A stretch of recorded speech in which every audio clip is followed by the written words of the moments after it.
करते हैं। धन्यवाद।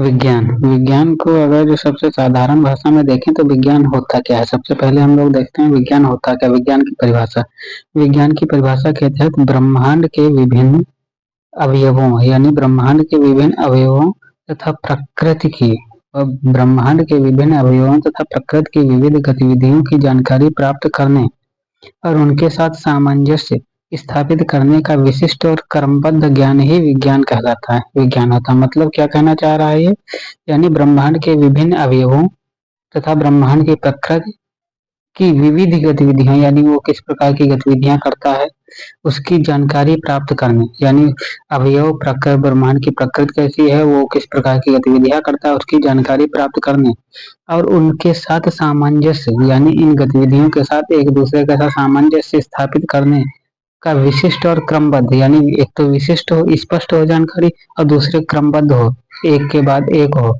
यानी बारंबारता हो, क्रमबद्ध ज्ञान को ही विज्ञान कहा जाता है। अरस्तु यानी ये हो गई विज्ञान की परिभाषा। अरस्तु जो है अरिस्टोटल जिनको बोला जाता है, अरस्तु को विज्ञान का जनक यानी जनक किसे कहा जाता है, अरस्तु को। अरस्तु को विज्ञान का जनक कहा जाता है। अब विज्ञान के प्रकार हम लोग देखते हैं। विज्ञान के प्रकार कितने प्रकार के होते हैं, लगभग लगभग हम लोग मोटे तौर पे विज्ञान को दो भागों में विभाजित करते हैं। एक होती है वास्तविक विज्ञान, एक होती है छद्म विज्ञान। छद्म विज्ञान के अंतर्गत हमारे हमारे साथ आ जाती है जैसे इकोनॉमिक साइंस आ जाएगी, पॉलिटिकल साइंस आ जाएगी। ये सब क्या होगी, छद्म विज्ञान, जिनको वास्तविक विज्ञान से कोई लेना देना नहीं है लेकिन व्यवहारिक है। हम लोग पॉलिटिकल साइंस पॉलिटिकल यानी राज्य व्यवस्था, पॉलिटिकल को भी पॉलिटिकल साइंस बोल देते हैं, इकोनॉमिक साइंस बोल देते हैं, अन्य भी विज्ञान इसी प्रकार से हैं, उनको क्या बोलते हैं, छद्म विज्ञान। और वास्तविक विज्ञान को हम फिर दो वर्गों में विभाजित करते हैं। पदार्थ, एक होती है पदार्थ का विज्ञान, एक होती है जीवन का विज्ञान, एक होती है लाइफ साइंस, एक होती है मैटर साइंस। लाइफ साइंस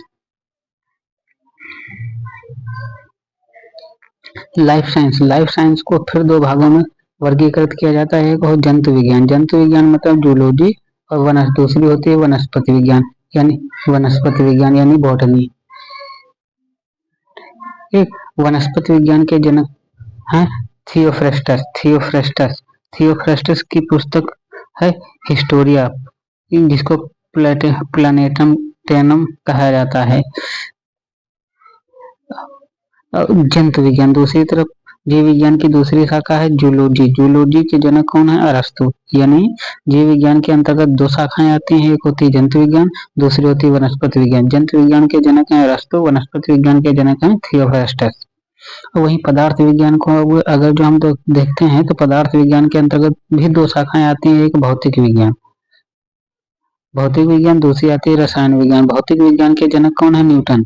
रसायन विज्ञान के जनक कौन है, लेवोसिए। भौतिक विज्ञान के जनक लेवोसिए। तो हम लोगों ने क्या देखा, वास्तविक विज्ञान के प्रकार दो भागों में विभाजित, वास्तविक विज्ञान और छद्म विज्ञान। वास्तविक विज्ञान को फिर दो भागों में विभाजित करते हैं, पदार्थ का विज्ञान और जीवन का विज्ञान। पदार्थ के विज्ञान के अंतर्गत हम लोग पढ़ते हैं भौतिकी के जनक है न्यूटन, और रसायन विज्ञान के जनक है लेवोसिए। वही जीवन विज्ञान यानी लाइफ साइंस के अंतर्गत हम लोग पढ़ते हैं जंतु विज्ञान और वनस्पति विज्ञान। जंतु विज्ञान के हैं जनक अरस्तु और वनस्पति विज्ञान के जनक हैं थियोफ्रेस्टस। आगे हम लोग देखते हैं विज्ञान विज्ञान मनुष्य की सोच एवं जीवन मूल्यों में परिवर्तन लाता है। विज्ञान का प्रयोग अगर जो देखें हम अनुप्रयोग, तो विज्ञान जो है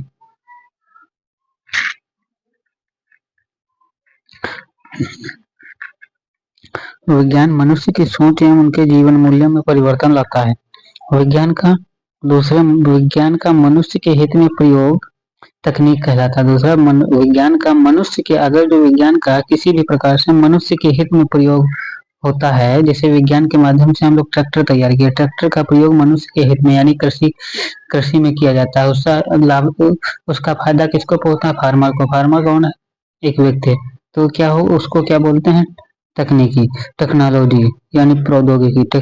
टेक्नोलॉजी को भी हम अगर जो उसके अनुप्रयोग के आधार पे विभाजित करते हैं तो देखते हैं टेक्नोलॉजी को हम लोग दो तीन भागों में देखते हैं।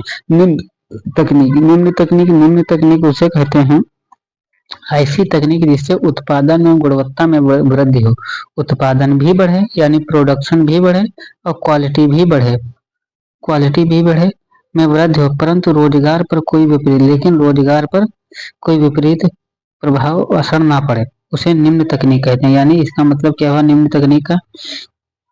उत्पादन भी बढ़ रहा है, उत्पादन भी बढ़ा, गुणवत्ता भी बढ़ी, फसल की गुणवत्ता भी बढ़ी, लेकिन रोजगार की में कमी ना आए, तो इसको क्या बोलते हैं? निम्न तकनीक।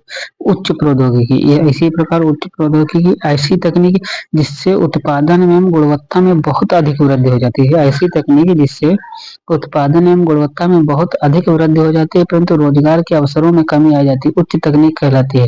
जैसे कंप्यूटरीकरण, इलेक्ट्रॉनिक्स, एआई, आजकल क्या आ गई है? एआई आ गई है, कंप्यूटरीकरण हो गया, इलेक्ट्रॉनिक्स हो गया, ये इनका जब प्रचलन बढ़ा तो एकदम रोजगार में एकदम कमी आई है और लेकिन उत्पादन क्षमता बढ़ गई है। अब जिस कंपनी में 1000 कर्मचारी काम कर रहे थे उसी कर्मचारी में 2 कंप्यूटर ला के रख दिए हैं, वो पूरा काम कर रहा है। 2 कंप्यूटरों के लिए 2 टेक्नीशियन ला के रख दिए, बस काम खत्म। उसी प्रकार उपयुक्त प्रौद्योगिकी, प्रौद्योगिकी से तात्पर्य है ऐसी तकनीक जिससे जटिल मशीनों अर्थात उच्च तकनीक का प्रयोग इस प्रकार किया जाए, ऐसी तकनीक जिसमें जटिल मशीनों अर्थात उच्च तकनीक का प्रयोग इस प्रकार किया जाता है कि रोजगार के वैकल्पिक संसाधन पैदा हो, यानी उपयुक्त प्रौद्योगिकी के तहत तकनीकी का इस प्रकार से प्रयोग किया जाए जैसे मान लिया एक रोजगार खत्म हो तो दूसरा रोजगार उत्पन्न हो, इस प्रकार से तकनीक का प्रयोग किया जाए, तो ये तो मनुष्य के हित में होगा। अब आगे हम लोग पढ़ेंगे बायोलॉजी, ये तो सामान्य परिभाषा हम लोग बैकग्राउंड समझे, विज्ञान होता क्या है, विज्ञान की परिभाषा क्या है, विज्ञान के जनक कौन है, ये सब हम लोग देखे। प्रौद्योगिकी क्या है, उच्च निम्न तकनीक, उच्च तकनीक, उपयुक्त तकनीक, ये क्या होती है ये देखे। अब हम लोग आगे पढ़ेंगे, एक टॉपिक उठाएंगे बायोलॉजी। बायोलॉजी यानी जीव विज्ञान। जीव विज्ञान के जनक कौन है? जीव विज्ञान के जनक कौन है? अरस्तु है ना, अभी हम लोग ऊपर देखे थे, कौन है? अरस्तु। हाँ, जीव विज्ञान के जनक कौन है? अरस्तु जी। इसमें हम लोग मुख्य रूप से इन टॉपिकों को पढ़ेंगे। पहला टॉपिक कौन सा होगा? जीवन, इसके लक्षण, उत्पत्ति एवं विकास। जीवन, इसके लक्षण, उत्पत्ति एवं विकास। Life, its characteristics, origin and evolution. Number 2, कोशिका यानी सेल एवं ऊतक, सेल एंड टिश्यू। पोषक, न्यूट्रिशन एवं पाचन तंत्र यानी न्यूट्रिशन एंड डाइजेशन सिस्टम। रक्त परिसंचरण तंत्र। चौथा हम लोग पढ़ेंगे ब्लड सर्कुलेशन सिस्टम, रक्त परिसंचरण तंत्र। चौथा हम लोग पढ़ेंगे अन्य मानव तंत्र। अन्य मानव तंत्र में हम लोग क्या क्या पढ़ेंगे? रेस्पिरेशन सिस्टम यानी श्वसन तंत्र। दूसरा का एक्सक्रीशन सिस्टम, उत्सर्जन तंत्र। फिर क्या पढ़ेंगे? नर्वस सिस्टम यानी तंत्रिका तंत्र। फिर क्या पढ़ेंगे? कंकाल तंत्र, स्कल सिस्टम। फिर पढ़ेंगे प्रजनन तंत्र, रिप्रोडक्टिव सिस्टम। फिर ग्रंथियां एवं हार्मोन्स, ग्लैंड्स एंड हार्मोन्स पढ़ेंगे। आनुवांशिकी, फिर हम लोग पढ़ेंगे आनुवांशिकी यानी हेरेडिटी या जेनेटिक्स। नामकरण एवं 8वां टॉपिक हम लोग पढ़ेंगे नामकरण एवं वर्गीकरण। फिर पढ़ेंगे पादप आकार की, प्लांट एंड मार्फोलॉजी, सूक्ष्म जीव एवं उनके रोग। लास्ट में हम 10वां टॉपिक पढ़ेंगे सूक्ष्म जीव एवं उनके रोग। इस प्रकार हम लोग बायोलॉजी को 10 भागों में डिवाइड करेंगे और एक एक करके कंटिन्यूस पढ़ेंगे। सबसे पहले हम लोग फर्स्ट चैप्टर से स्टार्ट करते हैं, जीवन एवं इसकी उत्पत्ति।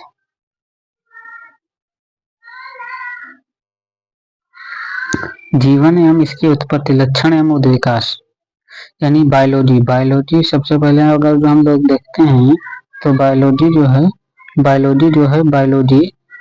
2 शब्दों, बायोलॉजी जो है 2 शब्दों बायोस एंड लोगोस से मिलकर बना है, जिसमें बायोस का अर्थ होता है जीवन, एवं लोगोस का अर्थ होता है अध्ययन। यानी बायोस का अर्थ होता है जीवन, बायोस का अर्थ है जीवन और लोगोस का अर्थ होता है अध्ययन करना, अर्थात जीवन का अध्ययन। इसका दोनों का मतलब हो गया, दोनों को अगर जो मिला के देखते हैं, बायोस एंड लोगोस अर्थात जीवन का अध्ययन, यानी बायोलॉजी क्या है? जीवन का अध्ययन करने वाला विज्ञान, यानी बायोलॉजी, जीवन का अध्ययन करने वाले विज्ञान को क्या कहा जाता है? बायोलॉजी। अरस्तु को बायोलॉजी का जनक कहा जाता है, परंतु बायोलॉजी शब्द, यानी यहाँ पे ध्यान देने वाला है कि अरस्तु को बायोलॉजी का जनक कहा जाता है, परंतु बायोलॉजी शब्द का जनक लेमार्क एवं ट्रेवेरेनस को कहा जाता है। यानी अरस्तु बायोलॉजी के तो जनक हैं, लेकिन बायोलॉजी शब्द किसने दिया है? ये लेमार्क एवं ट्रेवेरेनस ने किया है। बायोलॉजी शब्द के जनक जो हैं लेमार्क एवं ट्रेवेरेनस हैं। जीवन, फिर हम लोग देखते हैं जीवन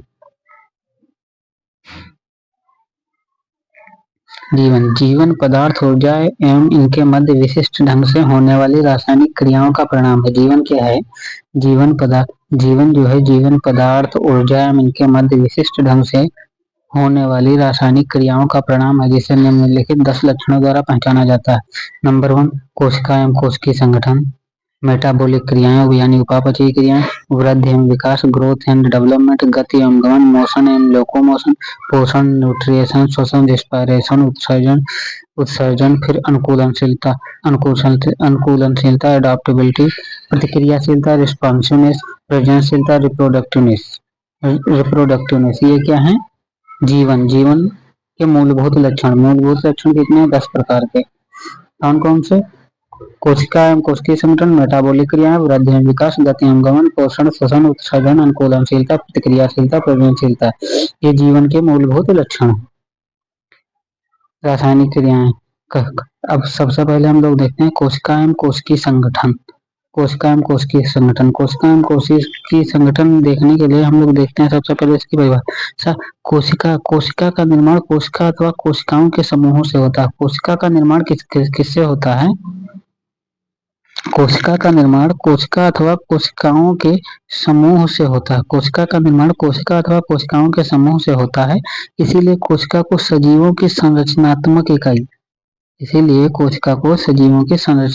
इकाई कहा जाता है तथा सजीवों के अंदर संपन्न होने वाली सभी क्रियाओं का अंतिम स्रोत कोशिका ही होती है। यानी सजीवों के अंदर संपन्न होने वाली सभी क्रियाओं का अंतिम स्रोत कोशिका ही होती है। इसीलिए कोशिका को सजीवों की क्रियात्मक इकाई भी कहा जाता है। इस प्रकार हम कह सकते हैं कोशिका सजीवों के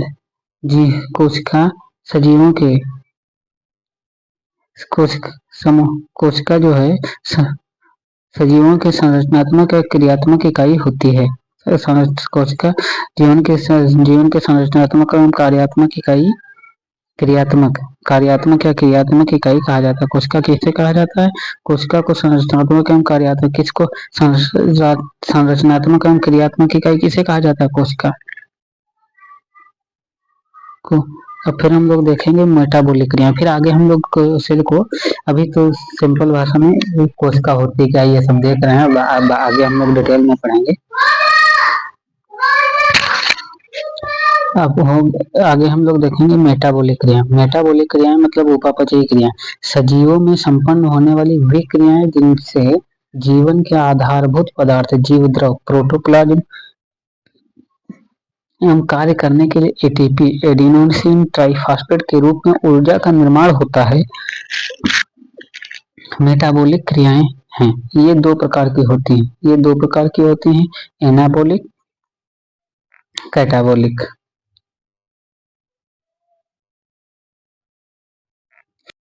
हम लोगों ने क्या देखा कि सजीवों में संपन्न होने वाली वे क्रियाएं जिनसे जीवन के आधारभूत पदार्थ जीव द्रव यानी प्रोटोप्लाज्म में कार्य करने के लिए एटीपी एडेनोसिन ट्राइफॉस्फेट के रूप में ऊर्जा का निर्माण, यानी किसका निर्माण होता है? ऊर्जा का निर्माण। किस रूप में? एटीपी के रूप में।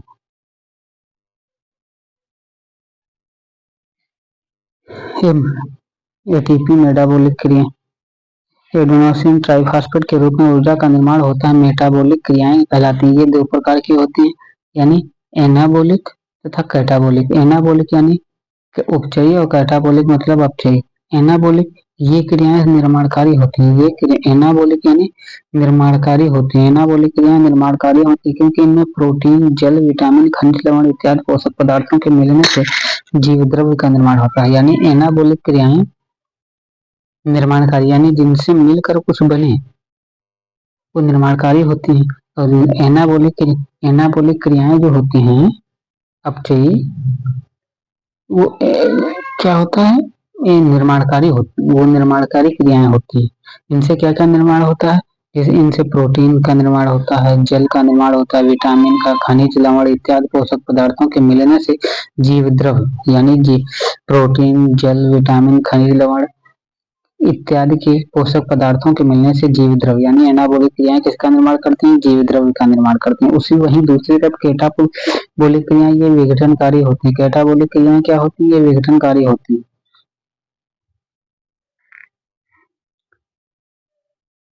कैटाबोलिक क्रियाएं विघटनकारी होती हैं क्योंकि इनमें ऊर्जा देने वाले पदार्थों के विघटन, ऑक्सीकरण, जलना यानी ये कैटाबोलिक क्रियाएं ये विघटनकारी होती हैं। क्या होती है, विघटनकारी, क्योंकि इनमें ऊर्जा देने वाले पदार्थों के विघटन, ऑक्सीकरण या जलने से विघटन से एटीपी के रूप में ऊर्जा का निर्माण होता है। ये क्या करती हैं, ऊर्जा देने वाले पदार्थों के विघटन यानी ऊर्जा जो देते हैं उन पदार्थों का सबसे पहले विघटन होता है। विघटन के माध्यम से एटीपी के रूप में ऊर्जा का निर्माण होता है, यानी पहले विघटन फिर ऊर्जा का निर्माण होता है, इसलिए इनको क्या बोलते हैं, कैटाबोलिक क्रियाएं। इन विघटनकारी क्रियाओं में ऑक्सीजन के द्वारा रासायनिक क्रियाओं से हानिकारक पदार्थों का इन विघटनकारी जो है इन विघटनकारी क्रियाओं में ऑक्सीजन के द्वारा रासायनिक क्रियाओं से हानिकारक पदार्थों का निर्माण होता है। यानी एनाबोलिक कैटाबोलिक क्रियाओं में क्या होता है, विघटन क्रियाओं से ऑक्सीजन के द्वारा रासायनिक क्रिया, ऑक्सीजन क्या करता है, रासायनिक क्रिया करता है, रासायनिक क्रिया से हानिकारक पदार्थों का निर्माण होता है जिन्हें ऑक्सीडेंट या मुक्त मूलक कहते हैं। फ्री रेडिकल्स मुक्त मूलक कहते हैं, कहा जाता है। ये मुक्त मूलक शरीर की स्वस्थ कोशिकाओं को नष्ट करके और अधिक मुक्त मूलकों का ये क्या करते हैं, ये फिर मान लिया हुआ, ये क्या होता है, स्वस्थ कोशिकाओं को नष्ट करते हैं और अधिक मात्रा में मुक्त मूलकों की संख्या का निर्माण करते हैं। और इसी प्रकार एक श्रृंखला अभिक्रिया है जिससे एक फिर आगे इसी प्रकार से चेन चलती जाएगी। वो मान लिया एक विघटनकारी क्रियाएं हुई, विघटन का ऑक्सीजन ने रासायनिक क्रिया किया, रासायनिक क्रिया से क्या हुआ, मुक्त मूलकों का निर्माण हुआ, हानिकारक पदार्थों का निर्माण हुआ जिन्हें मुक्त मूलक है। उन हानिकारक पदार्थों ने क्या किया, स्वस्थ कोशिकाओं का विघटन करना यानी स्वस्थ कोशिकाओं को नष्ट करके मुक्त मूलकों का निर्माण करते हैं। फिर वो क्या करेंगे, फिर स्वस्थ कोशिकाओं को नष्ट करके मुक्त मूलकों, यानी ये एक चेन यानी श्रृंखला अभिक्रिया प्रारंभ हो जाती है, जिनके कारण शरीर में विभिन्न रोग जिससे शरीर में विभिन्न रोग, वृद्धावस्था एवं अंत में मृत्यु की अवस्था प्राप्त होती है। इन मुक्त मूलकों की क्रियाशीलता को कम करने वाले पदार्थ एंटीऑक्सीडेंट यानी इन मुक्त मूलकों जो है इन मुक्त मूलकों की क्रियाशीलता को कम करने वाले पदार्थ एंटीऑक्सीडेंट कहलाते हैं। विटामिन ए, सी, ई यानी विटामिन ए, सी और ई एवं सेलेनियम जैसे खनिज लवण हमारे शरीर में एंटीऑक्सीडेंट की तरह कार्य करते हैं। ये एंटीऑक्सीडेंट शरीर को रोगों से रक्षा करने में सहायता करता है। नोट में अगर जो देखें हम लोग, मृत होने की प्रक्रिया वृद्धावस्था का अध्ययन जेरंटोलॉजी यानी जेरंटोलॉजी क्या है, मृत होने की प्रक्रिया यानी वृद्धावस्था का अध्ययन यानी मृत होने की प्रक्रिया का अध्ययन जेरंटोलॉजी यानी वृद्धावस्था का अध्ययन क्या है, जेरंटोलॉजी कहलाता है। वृद्धि, फिर अगला टॉपिक हम लोग पढ़ेंगे वृद्धि एवं विकास।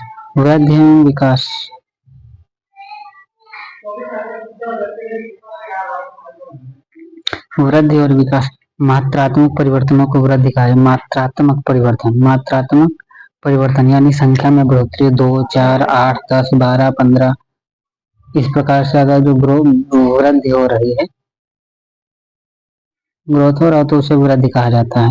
मात्रात्मक परिवर्तनों को वृद्धि कहा जाता है, गुणात्मक परिवर्तनों को विकास कहा जाता है। मतलब अगर जो मान लिया क्वालिटेटिव है, गुणात्मक यानी क्वालिटेटिव यानी शिक्षा तक पहुंचो, चिकित्सा तक पहुंचो, बेहतर चिकित्सीय सुविधा उपलब्ध हो रही हो, ठीक, जीवन प्रत्याशा में वृद्धि हो, ये क्या होगा, गुणात्मक परिवर्तन होगा। गुणात्मक यानी इसे क्या कहेंगे, विकास कहेंगे। सजीवों में एक कोष की जाइगोट से सजीवों में क्या होता है, एक कोशिकीय जाइगोट से गर्भकाल के दौरान बहुकोशिकीय शिशु में बदलने की प्रक्रिया अथवा बीज के अंकुरण से छोटा पौधा बनने की प्रक्रिया जैविक विकास। यानी एक बीज है, बीज से छोटा पौधा बना, एक बीज से छोटा पौधा बना, छोटे पौधे से कि बीज हुआ, उसका अंकुरण हुआ, अंकुरण से एक छोटा पौधा बना, क्या हुई ये, इस प्रक्रिया को क्या कहते हैं, जैविक विकास कहते हैं, बायोलॉजिकल डेवलपमेंट कहलाते हैं। एवं छोटे छोटे पौधे से वृक्ष बनने की प्रक्रिया अथवा शिशु से वयस्क बनने की प्रक्रिया जैविक वृद्धि। यानी छोटे छोटे, यानी फिर इन छोटे छोटे पौधों से वृक्ष बनने की प्रक्रिया, वृक्ष बनने की प्रक्रिया, एक टहनी निकली, फिर दो टहनी निकली, फिर चार टहनी निकली, ये क्या हो गई प्रक्रिया अथवा शिशु से वयस्क बनने की प्रक्रिया जैविक वृद्धि कहलाती है, जैविक वृद्धि कहलाती है। इसी प्रकार हम लोग देखते हैं गति एवं गमन, एक ही स्थान पर रहकर हिलना डुलना। गति और गमन में अंतर क्या होता है, एक ही स्थान पर रहकर हिलना डुलना गति कहलाते हैं। गति का मतलब क्या होता है, जैसे एक स्थान है, एक स्थान पर वो आगे पीछे नहीं बढ़ रहा है, एक ही स्थान पर रहकर हिलना डुलना गति कहलाता है। यानी जैसे पेड़ पेड़ है, पेड़ क्या होते हैं, वो एक स्थान स्थान उनका नियंत्रित है, लेकिन वो धूप हवा चलती है, वो हिलते डुलते हैं, शाखाएं हिलती हैं, वो क्या होगा, गति हो गई। जबकि एक स्थान से दूसरे स्थान तक की गति को गमन कहते हैं, यानी एक स्थान से दूसरे स्थान की तक पहुंचने के को गति कहते हैं। यानी एक मनुष्य क्या हुआ, अलीगंज में था, अलीगंज से पहुंचा चार बाग, तो उसको क्या होंगे, गति कहेंगे।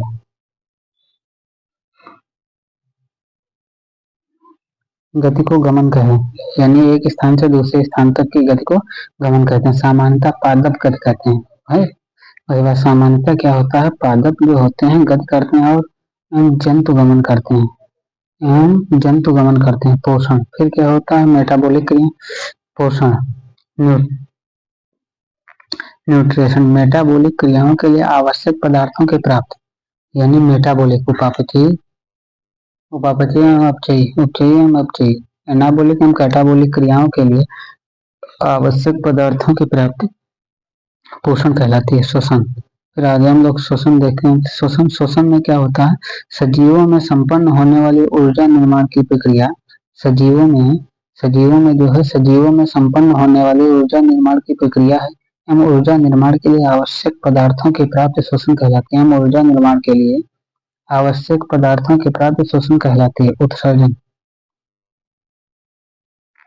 उत्सर्जन सजीवों के शरीर में बनने वाले बेकार के पदार्थों को, सजीवों के शरीर में, सजीवों जो है, सजीवों के, सजीवों जो है, सजीवों, उत्सर्जन क्या होता है, सजीवों के शरीर में, सजीवों के शरीर में बनने वाले बेकार के पदार्थों को बाहर निकालने की क्रिया उत्सर्जन कहलाती है। वहीं अनुकूलनशीलता क्या होती है, सजीव, सजीव वातावरण के अनुसार अपने आप को ढाल लेते हैं। इसमें क्या होता है, अनुकूलनशीलता में क्या होता है, सजीव वातावरण के अनुसार अपने आप को ढाल लेते हैं, इस प्रक्रिया को अनुकूलनशीलता कहते हैं।